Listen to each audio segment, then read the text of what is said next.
Yo, salut tout le monde. Aujourd'hui, je vais vous parler de comment distinguer un menteur. Je vais vous parler de ce que j'ai compris, de ce que j'ai découvert par rapport à ça. Je vais vous parler notamment de nos pupilles, de nos yeux, parce que si vous voulez détecter quelqu'un qui ment, eh bien vous pourrez le voir à travers ses yeux. Voilà, toutes les autres techniques, c'est juste des techniques c'est des techniques différentes, vous en trouverez d'autres sur Internet, sur YouTube. Moi, la technique que je vais vous présenter, c'est plutôt une explication générale qu'une technique en soi, parce que voilà, moi je pars du principe que les manipulateurs, on peut les percevoir avec son intuition et avec notamment un troisième œil qui est bien ouvert. Moi, c'est mon cas. Et avec l'expérience, je commence à arriver à déceler le vrai du faux, à force de mon avancée spirituelle, en fait, j'arrive à sentir quand les gens sont faux et quand les gens sont vrais. Voilà, mais dans les yeux, il y a un petit indice que vous pouvez voir, et c'est l'ouverture de la pupille, en fait. Euh, la pupille, quand elle est bien ouverte, c'est qu'en général, on est très focalisé sur notre environnement, qu'on a une ouverture sur notre environnement. A l'inverse, quand on a la pupille qui est rétractée, c'est que généralement on est très concentré sur soi-même et pas forcément sur ce qui nous entoure. Donc on va être peu attentif, mais également peu dans l'empathie. Si tu ne sais pas ce que c'est l'empathie c'est simplement projeter son attention, son énergie vers les autres, vers ce qu'il y a autour de nous. C'est ce qui est associé à l'amour en fait. Quand quelqu'un est amoureux, eh bien, en présence de la personne qu'il aime, eh bien, la personne qui est amoureuse aura les pupilles qui vont s'agrandir, qui vont se dilater. Ça, vous pouvez le remarquer. Vous pouvez le voir aussi. J'aime bien citer cet exemple, c'est le chat dans Shrek. Voilà, tu vois le chat dans Shrek, j'imagine que tu le vois avec les grosses pupilles. Ben, en fait, c'est exactement ça. Et toutes les personnes qui tombent amoureuses d'une personne ont les pupilles qui se dilatent comme ça. Voilà, je ne sais pas exactement scientifiquement la raison de ça, mais en tout cas au niveau, voilà, si on réfléchit, euh, l'ouverture de la pupille, c'est pour absorber le plus de lumière possible. Voilà, si par exemple vous abaissez la luminosité de ma pièce, mes pupilles vont se dilater parce qu'elles ont besoin d'absorber plus de lumière pour pouvoir voir beaucoup plus avec une faible luminosité. Voilà, c'est pour ça que si d'un coup vous allumez la lumière, eh bien mes pupilles vont se rétracter direct parce qu'elles doivent absorber moins de lumière puisqu'il y en a suffisamment dans la pièce. Voilà. C'est d'ailleurs pour ça que les yeux des chats brillent dans la nuit. C'est tout simplement parce que leurs yeux absorbent le peu de lumière qu'il y a et donc leurs yeux brillent en fait parce qu'ils reflètent la lumière qu'ils absorbent tout simplement. Et donc finalement au niveau spirituel, la lumière avec un grand L, c'est associé à l'amour en fait, au niveau spirituel. La lumière avec un grand L, l'amour avec un grand L, l'amour avec un grand A, pardon. L'amour divin, la lumière, tout ça c'est relié, c'est souvent associé. Donc finalement, quand on aime quelqu'un, que nos pupilles se dilatent et qu'on absorbe plus de lumière dans nos yeux, voilà, je trouve que c'est une métaphore assez parlante finalement. Je trouve il y a quelque chose de spirituel là-dedans. Et voilà, je voulais vous le partager parce qu'il n'y a pas forcément beaucoup de personnes qui en sont venues à cette réflexion, cette conclusion. Et donc les personnes qui mentent, généralement, eh bien, elles ont les pupilles très souvent rétractées. Les personnes qui sont très empathiques, si vous en connaissez autour de vous, généralement c'est les personnes qui sont très gentilles, parfois trop gentilles, peut-être que vous l'êtes aussi, et bien généralement vous allez être très tourné vers l'extérieur, ou les personnes comme ça vont être très tournées vers l'extérieur, très tournées vers les autres, beaucoup à aider les autres, beaucoup à donner aux autres, et généralement elles auront les pupilles beaucoup plus facilement dilatées en fait, parce qu'elles sont simplement tournées vers les autres, leur attention est dirigée vers les autres, vers leur environnement, vers ce qui se passe autour d'elles. Donc forcément, les yeux ont besoin de voir et donc les pupilles vont se dilater, tout simplement. vont un peu plus se dilater en tout cas. Et à l'inverse, les personnes qui sont très égoïstes, les personnes qui sont très centrées sur elles-mêmes, qui n'ont que très peu d'empathie ou qui ne l'utilisent pas, eh bien ces personnes-là vont avoir les pupilles beaucoup plus rétractées, tout simplement parce que ce qui les intéresse, c'est surtout elles-mêmes. Et là, je vais citer une personne que vous connaissez à coup sûr, qui s'appelle Emmanuel Macron. Et malheureusement, quand il récite ses discours, il a les pupilles rétractées de bâtard, de malade. Et ça fait assez peur parce que quand tu le vois, quand tu l'observes, il est trop souvent comme ça.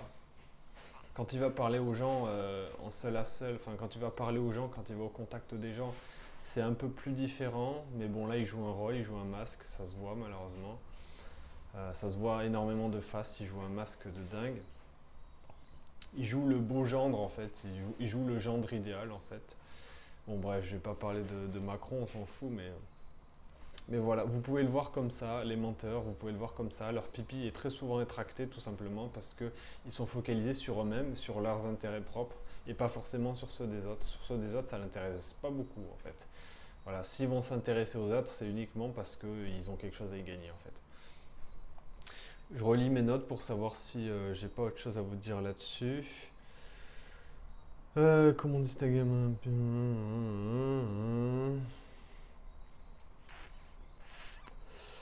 Ouais. Bah, en fait, je vous ai à peu près tout dit. Moi, j'ai déjà pris, il y a quelques années, quand j'étais un peu plus jeune encore, je suis toujours jeune, mais j'ai déjà pris de la MDMA. C'est une drogue qui s'appelle aussi l'ecstasy. Et en fait, ça augmente énormément la taille du pupille. J'ai testé beaucoup de drogues et il n'y en a pas beaucoup qui augmentent la taille des pupilles. Mais celle-ci, énormément. Je sais qu'elle sécrète beaucoup d'hormones, les hormones du plaisir. Alors je ne sais plus laquelle c'est exactement. Est-ce que c'est la sérotonine? Est-ce que c'est... Je dirais que c'est la sérotonine, mais j'en sais rien. Euh, Bref, peu importe. Et quand tu prends de l'ecstasy, ben, tu es en extase déjà, c'est pour ça que ça s'appelle comme ça, mais t'es- tu ressens énormément d'amour et de bien-être à l'intérieur de toi. C'est pour ça que c'est une drogue que les gens adorent prendre en soirée, c'est parce que tu es en mode love en fait. Tu as envie de faire des câlins à tout le monde, tu te sens extrêmement bien. Je ne vous conseille pas d'en prendre spécialement, mais c'était juste pour faire le parallèle en fait, parce que c'est très lié, je trouve. Voilà, le fait que tu as des injections d'hormones, voilà, parce que c'est ça ce que fait l'ecstasy en fait. L'ecstasy ne fait que activer quelque chose qui a déjà dans le corps humain.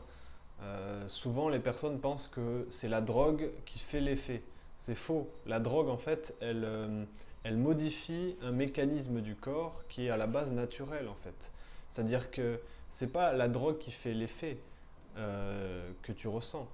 C'est la drogue qui va modifier, euh, comment dire, qui va modifier le taux d'hormones qui va s'activer dans ton corps. C'est-à-dire que là, avec l'ecstasy, en fait, euh, comment l'expliquer de manière précise? Je ne suis pas scientifique, mais en fait, ce qui se passe, c'est que il y a des... le corps, il va limiter la sécrétion d'hormones, tout simplement parce qu'il ne faut pas sécréter trop d'hormones d'un coup. Il faut qu'il en ait pour toute la journée. Il faut qu'il en ait, voilà, il faut qu'il ait un certain stock, un certain équilibre. Donc de temps en temps dans la journée, voilà, il y aura une sorte de boost. Voilà, si tu fais du sport, tu auras une décharge d'endorphine. Si tu es avec ton amoureux, ton chéri, tu auras un boost, je sais pas moi, de ce que tu veux.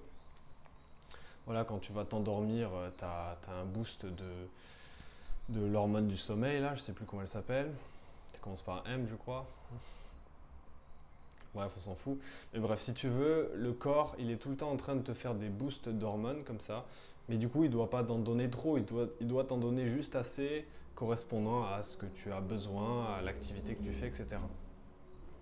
L'ecstasy, le truc, c'est qu'elle déverrouille toutes ces limitations, entre guillemets. C'est pas des limitations, mais